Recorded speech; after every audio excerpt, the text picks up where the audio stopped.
From LinkedIn News, I'm Leah Smart, host of Everyday Better, an award-winning podcast dedicated to personal development. Join me every week for captivating stories and research to find more fulfillment in your work and personal life. Listen to Everyday Better on the LinkedIn Podcast Network, Apple Podcasts, or wherever you get your podcasts.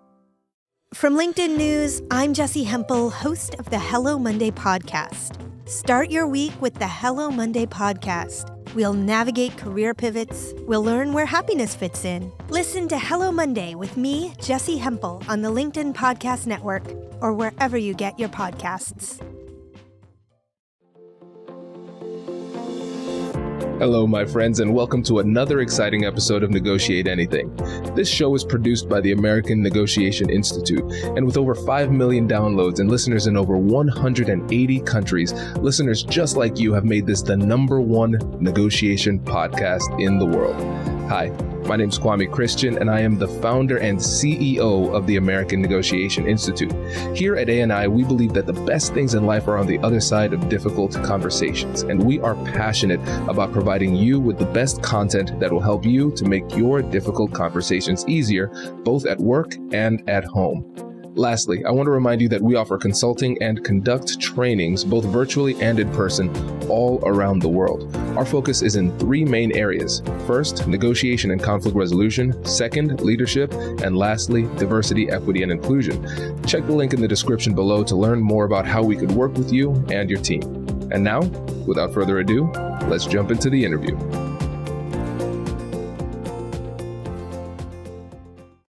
Hello, thanks so much for having me, Kwame.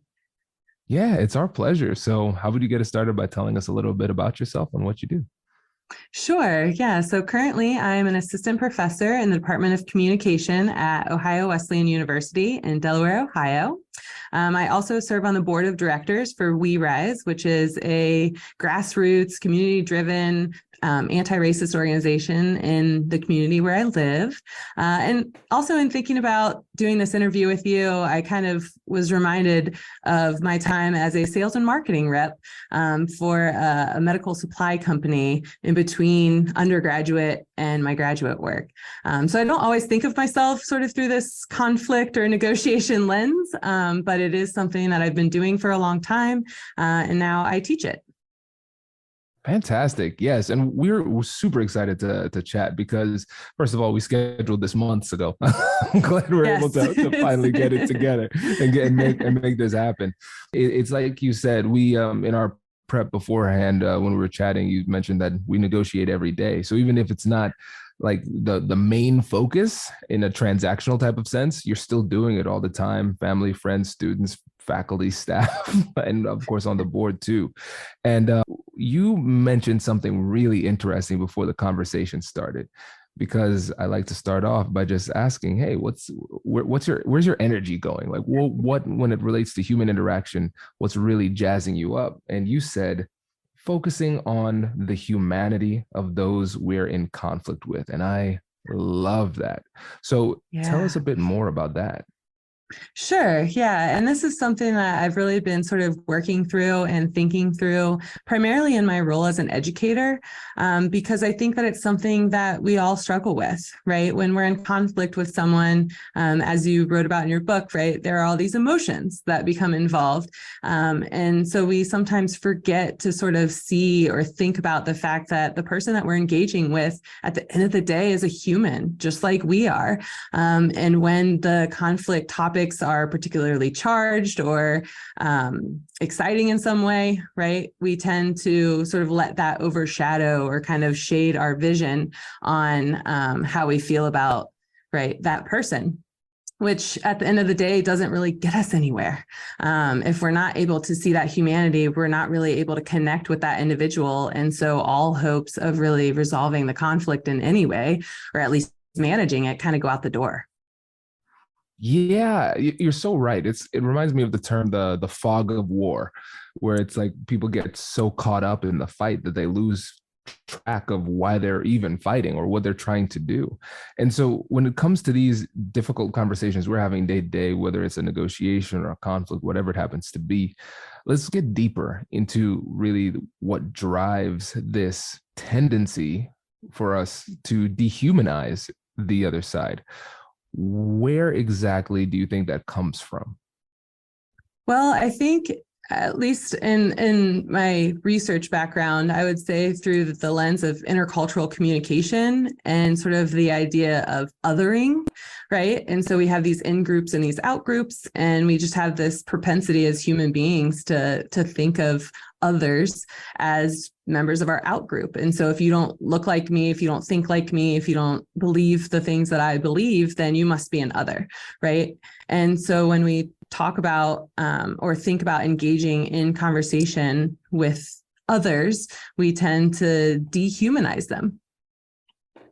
Absolutely. And I love the term that you use, which is propensity, because what that tells me is that this is not a choice. We're not in this conflict and I say, you know what would help me in this conflict? I want to dehumanize this person. It's not a conscious thing. It's just a natural thing. And what I'm recognizing more and more when it comes to negotiation, conflict resolution, or just human interaction in general, we are fighting our instincts in many ways. These are the natural things that the brain would do. And when you think about in-group versus out-group bias, whenever we can see similarities in other people, and we see them as part of our side or part of our tribe, then what I'm realizing more and more often is that with tribalism is nothing without having some kind of enemy. So it's like, it's not just about you're in my tribe, you're on my team, hey, we're on the same team. It's not just that. It's like, who are we against, not just what are we for? And so it's really important for us to understand that underlying psychology so we can start to work against it when it starts to come into play in our everyday life. Yeah, absolutely. And I think that's so much at the crux of everything, right? Is just understanding that is the way that our brains function, because in understanding psychology, our brains function that way for a reason, right? We like to monitor our cognitive resources and make sure that we're not expending too much energy thinking about everything. And so our brains are hardwired, right, to prepare us for survival in a lot of ways. And so when we're engaging in these difficult conversations, or when we're thinking about approaching these difficult conversations, or just communicating with people, right, we have to be able to recognize, okay, wait a second, am I in a moment of survival, right? I'm not. And so I can sort of pay attention to or acknowledge the biases that I might be operating under, and taking that conscious moment to sort of reflect on how you're thinking can then reframe or sort of shape the way that you communicate going forward. Talking about cognitive resources, I think this is something that's often overlooked because our brains are designed to save energy because it's an energy hog. It uses so much energy relative to other parts of our body. And so we're always using these little shortcuts to save energy. And so what this means is that in order to not dehumanize people, or I could just say in order to humanize people in the heat of the moment, it's going to take a lot of effort. And that's hard to do, especially when you're you're already under a lot of cognitive load because you're having a pretty significant conversation of consequence there too. And so you're doing that. And then now you have to really, with intentionality, try to humanize the person. And then at the same time, the other person might not have heard the episode with Dr. Ashley Kennard. They might not be humanizing us. It's a lot of effort that it takes for us to galvanize those resources and overcome those barriers. So how do we do this in the moment?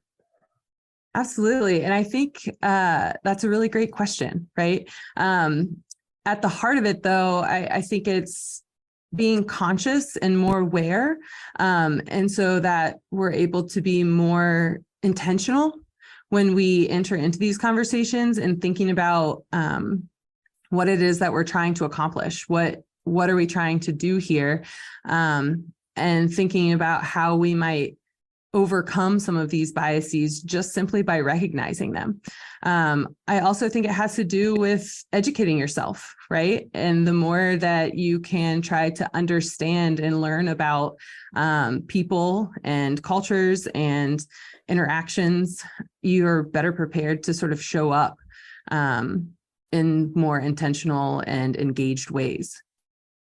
Yes. And I just realized something. Sometimes I can hear the listeners talking to me. And then somebody said, but Kwame, I don't want to do this. Dehumanizing the other side kind of feels good. And maybe what I need to do is I just need to like be really mean and get them to come off of their position. And they're not humanizing me. So why should I be the person to humanize the other side when they're not giving me the same grace? Wow. Yeah, that's a great question, right? But I think that there are lots of ways to answer this question. I think it's important to acknowledge that sometimes, you're just not that person, right? Or that's not the moment, and you choose your piece and you can walk away from that conversation. You don't have to engage in that moment. If you realize that that person has not shown up with any sort of open-mindedness or willingness to listen and to interact in meaningful and productive ways, you walk away, right? And I think that that's perfectly fine. But aside from that, I think if you really have a lot invested in this relationship, you're really wanting to work through it, or you feel really boldly about the point that you're trying to make, I think you realize that it's a process and that it takes time. And so it might not happen right now, but what are some other things that I can do to build trust in this relationship, to connect with this individual, to demonstrate some of our similarities, right? Sometimes it's just being purposeful and thinking through, in what ways are we similar? What do we have in common? And where can we sort of see eye to eye, and then building off of that. Does your company invest in professional development training? If you believe that your team would benefit from a negotiation workshop, all you need to do is go to our website, fill out the workshop request form, and then we'll set up a time to chat. These workshops are completely customizable, and we've done them all around the country. Negotiation and conflict resolution skills are beneficial across all professions, but they're especially useful in procurement, purchasing, sales, sourcing, and contract management. Our calendar is filling up quickly, and we even have some workshops scheduled for next year. If you think you might want one, I'd suggest reaching out soon so you don't miss out. Check out the link in the description to learn more, and we will be right back after this.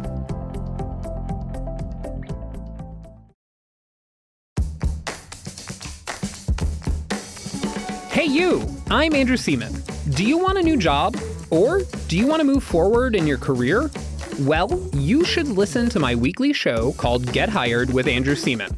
We talk about it all, and it's waiting for you, yes you, wherever you get your podcasts. Brace the rudders! Brace the sails! Raise the sails! Captain, an unidentified ship is approaching. Over. Roger. Wait, is that an enterprise sales solution?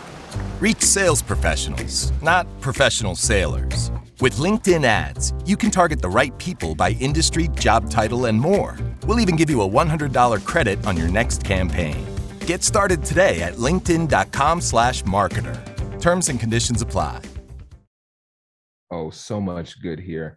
And the first point that you made when you said we can choose not to engage in that moment, I think that's so powerful, but so often overlooked, because I think a lot of times we feel obligated to see the conversation through to its natural conclusion. And we have to realize that sometimes taking a break and recognizing that, hey, I'm not in a good place to have this conversation right now. I cannot galvanize the cognitive resources to do what needs to be done to negotiate and resolve conflict at a high level. So I'm just not going to do it right now. That is really, really powerful, but often overlooked. Just being honest with yourself and giving yourself that grace and saying, now's not the time, is really powerful. So that's really good. And then recognizing that you have to put your emotional desires in the moment below your long-term goals. Because you said, if you care about the relationship and if you care about the outcome, then you should utilize these techniques. And humanization of the other side is part of that technique. Because if you're dehumanizing the other side, I don't think there's a way for you to dehumanize someone while at the same time respecting them. And so the person is going to feel disrespected. And what they're going to do throughout the entirety of the interaction is try to reclaim that respect, usually through force and aggression. And so now we have a fight, and that's not productive. And so we have to demonstrate that respect, and then they would be more likely to reciprocate in kind, and then we'll be able to move in the right direction. But I think what we have to recognize is we have to be the leaders in the interaction to get that ball of positivity moving in the right direction.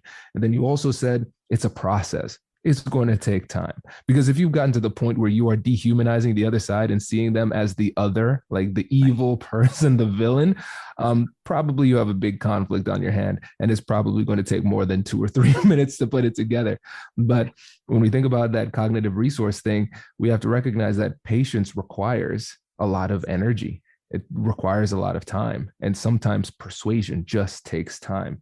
And the tip that you gave, I thought was great. Focus on those similarities. No matter who it is that you're talking to, you've got something in common with them, something. Be creative.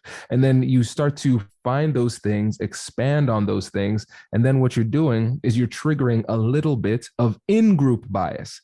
You want to take some time and demonstrate how we are actually moving in the same direction, actually working together, actually somehow on the same team. And then you start to get some of the benefits of the in-group bias, and then that out-group bias starts to go a little bit downward, which can really do wonders for the relationship. So you just dropped some gems there, and I want to make sure that the listeners caught those. Wonderful. And I will just add too, because I think it's really important. We haven't talked much about emotion, but that is another key part of this. And to share a little anecdote, I thru hiked the Appalachian Trail in 2017 with my partner. And before we decided to take off on this journey, this 2,189.8 mile journey for 6.5 months, I said, we need a safe word essentially for our interactions. And so we collectively share a distaste for kombucha, and that was the word. And so if things started to get heated, we started to get a little, frustrated with each other, which is inevitable when you're spending all day, every single day, hiking up and down mountains together. I just sort of said, we need to have a way to say stop and pause. And it meant that you got 20 minutes, right? You automatically get 20 minutes where you can't talk to me. We're not going to engage. We're not going to talk about anything, so that we can sort of process for some time before we actually have this conversation. And we used it, right? Not often, but, especially at the beginning when we were kind of figuring out our pace and our hiking style and how it would work, we fell back on that to say, you know what? I need a minute, because the things I'm going to say in this moment aren't the things that I want to say. They're not going to be productive. They're not going to be helpful. That's a great example. And as soon as you started to talk about the trail and 6 months, the first thing that came to mind was no escape. Yeah. Oh my gosh. Yeah. Yeah. That's smart though. That's smart, because again, it's going to happen, and you can't put the toothpaste back in the tube. But once those things come out, it's out there, and there's you feel that regret sometimes, and it's like, I can't undo that. Hopefully I can try to rebuild that relationship, but I cannot undo the damage that was done. And just recognizing that, and a lot of times in these conversations, you're going to be successful, not so much because of the really cool, amazing things that you say, but because of the mistakes that you do not make. If you could just stay in the conversation long enough and be respectful long enough without being flagrantly disrespectful, just that alone does wonders for these relationships too. Yeah, absolutely. And now, when we were chatting, you brought up something that I thought was really great, because we've talked about intercultural negotiations and cross-cultural negotiations and cultural intelligence. And you said something explicitly that I think we've danced around, but nobody has explicitly said. And you said every interaction, emphasis on every interaction, is an intercultural interaction. Can you tell us what that means? Yeah. And I think before I jump into answering that, it's important to just talk about the way that we think about the word culture, because oftentimes people tend to think of what I refer to as like the big C cultures, where we think about nationalities and ethnicities and things like that. And we tend to forget what might be more like little C cultures, and the different ways in which all of the past experiences, and our knowledge and all of the things that we sort of bring to the table when we interact with folks. And so if you think about culture in that way, you think about how we have all these sort of different subcultures or little c cultures that influence our everyday interactions, then you could argue that every interaction is intercultural in some way, right? We're bringing those things. A couple of examples that I like to use in the classroom, one is baseball, right? And so I grew up in a baseball heavy family. I played softball for years. And if you really go to a baseball game, there's an entire subculture there, right? There's a language that you use that somebody who's never seen a baseball game would understand. When you talk about rally caps or the home stretch and things like that, folks that are not familiar with baseball aren't going to get that because it's a culture, right? There's a culture to baseball, why you do the seventh inning stretch and all of these things. Another example, I guess, to go back to the hiking thing, right? There's this whole culture of folks that do ultralight hiking. And these are the folks that cut labels out of their shirts so that they weigh less. And that was not, I actually carried 4 books. So that was easy to say, not my style. When it came to hiking the Appalachian Trail at any given time, like I said, I had multiple books on me. And again, recognizing that then my interactions with these folks would be different based on sort of my worldview or my perspective. And part of that is, in essence, cultural, right? It's the way that we engage with folks and interact in ways that reflect our backgrounds, our worldviews, our knowledge, our values, our beliefs. And we bring all of that to all of our interpersonal interactions. I love that. It makes so much sense. And now I want to paint this picture. Let's say we don't recognize that every interaction is an intercultural interaction. What are the risks? What are the dangers? Well, I think that in not thinking about it in this way, we tend to get caught up in our own assumptions and our own viewpoints, and we don't look at things from other people's perspectives. And so it's often that, say we're in conflict with a friend or a roommate or a peer, we have our side of the story, right? And we have the way that we understand all of those events, whatever led to this conflict to have gone down. And if we're not thinking about why I feel a certain type of way about why, for example, the dishes need to be cleaned every night, then I'm not considering why somebody else thinks that they don't need to be cleaned every single night or something to that effect, right? And so if we can't understand our own sort of culture and why we feel the certain way that we do about certain things, we're definitely not going to be thinking about why or how other folks feel about it. And that just leads to, miscommunication, which is at the crux of so many problems and the cause of so much conflict. Absolutely. And now maybe I'm looking too deeply into this, Ashley. Okay. But based on the way that the T at the end of every night was like so sharp for you, it seemed like that was a trigger. Oh, goodness. I wouldn't say necessarily that story exactly. Okay, I was like, it seems like we're hitting close to home here, Ashley. Oh, goodness. Now you're trying to get me in trouble. Exactly. No, this is good. This is really good. And you're so right, because again, we have these assumptions and we just think that the world should be this way. So imagine we grow up in a family where dishes were done every night, and then we lived on our own and dishes were done every night. And now as somebody else has a different metric. And it's like, how have you lived this way? It's clear that it should be done this way, right? And it can be really I think some of my favorite conflicts to observe, not be in, are the ones where one person's idea of common sense runs counter to somebody else's idea of common sense.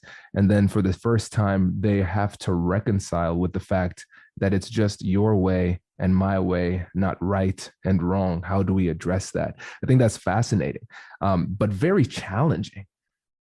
Well, and I think too, it goes back to communication. And in those moments, our tendency, and maybe this goes back to those cognitive resources, but our tendency is to then make assumptions about why, right? And so we assume that, oh, well, you're just so lazy that's why you think it's okay for them to stick around for a day or so, right? And we make these assumptions without ever giving the other person the opportunity to share their side or their feelings about it or why they believe, what it is that they believe. And so those assumptions, I mean, the adage, right? Like assumptions are dangerous. And so, yes.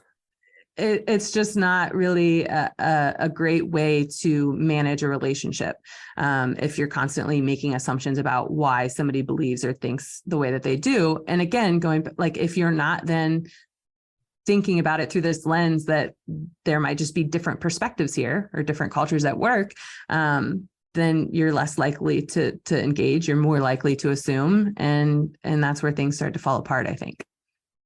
Agreed. And I think what's going to be frustrating for the listeners is they're going to listen to this and it will make sense. They're going to say, yep, got it. This makes sense. I'm going to navigate the world more adeptly now. But then we run into people who aren't, right? They haven't listened to this episode, right? And so let's say we're having a conversation where we're recognizing that it's an intercultural issue. Your way versus my way. It's a cultural thing.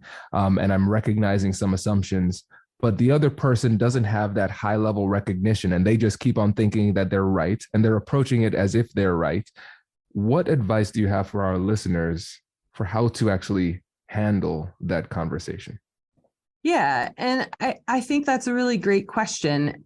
For me, the thing that comes to mind is this idea that we don't really talk about how we talk or talk about our communication. We don't have sort of that meta communication where we actually have a conversation about how the conversation's going. And so it's okay to sort of acknowledge in that moment that the conversation is going in a direction that's not helpful, or you feel as though the person is not willing to see the humanity or your humanity in that moment. And so thinking about ways to actually acknowledge and talk about the way that you communicate. I don't think it sounds right. People are probably thinking, what is she talking about? But I'm talking about the way that we talk, right? And we don't do that. And so if you just keep pushing forward and you never take time to acknowledge what isn't working, it's not fair. Right? It's not fair to the person that you're communicating with because you're just mad at them for not figuring out something that's in your brain. And so if we can actually just talk about the way that we talk, I think it could be really helpful and powerful in those moments. That is so profound. And the thing that I love about that is that if we were to watch two people having an interaction and then watch one of them do that, it would be a high level move, but I don't think it would be like pretty. I think if we were to think about like a Hollywood script, it wouldn't flow. And I think that's why most people would be reluctant to do it, but that doesn't mean it's not the right thing to do. And the reason I say that is because real negotiations are kind of sloppy. Like human interactions in general are sloppy. There are a lot of times when we have these conversations and we try to go one way, the other person's going another way. And then we just pause and say, hey, hold on, this is what I'm seeing. It's almost like imagine, let's use a little sports analogy. So imagine you're watching a game, but then the players are also the commentators. So it's like they call a timeout and they're like, you see this play that's happening here? This is why this isn't working. I think it's so brilliant. And I think it takes a lot of humility to be willing to do that and just recognize, hey, the approach that I came into this conversation with, unfortunately, is not working right now. Here's what I'm seeing. Tell me what you're seeing. Let's talk through how we can continue this conversation more effectively, and then let us continue the conversation. Brilliant. I'm so glad you said that. Yeah, wonderful. Yeah, this is strong. This is strong. And, you know, now that I think about it, Ashley, it's been years since we've talked about the meta negotiation, like the conversation behind the conversation that should happen, but it rarely does. So I think this is a strong way to wrap this up. But I think before you go, I want you to leave the listeners with like one last piece of advice, because we covered a lot. We talked about humanizing the other side. We talked about intercultural communications. Now we're talking about the meta conversation. So when people listen to this and they're looking for like one simple place to start, what would that place be? I would say it's okay to mess up. I think that so often we become caught up in getting it right and doing the right thing and saying the right thing and, you know, feeling the pressure to learn and really understand what are the best methods out there for this engagement. And messing up is human and it's going to happen. I can assure you of that. But that's where the greatest things come from too, right? Nothing good comes from comfort zones, as I've been told. And so getting out of that comfort zone and recognizing that you're going to make mistakes and it's going to be okay. But it's how you sort of come back from them and the ways in which that you learn from them, and sort of how you then apply what you learned going forward, and just being really intentional about applying, you know, and showing up in those moments going forward. I love it. Ashley, thank you so much for joining us. Really appreciate it. Yeah, of course. Thank you so much for having me. Congratulations! You've just joined an elite club. By listening to a full episode, you're now officially on the Negotiate Anything team. So welcome aboard. What most team members do is they subscribe to the podcast because that allows them to automatically get the latest episodes of the show. The best things in life lie on the other side of difficult conversations. Keep learning, keep practicing, and keep getting better. Your relationships will improve, your career will soar, and you'll have the confidence you need to get the most out of these crucial conversations. Again, thank you for joining the team. We're excited to have you, and I will see you in the next episode. I'll catch you later.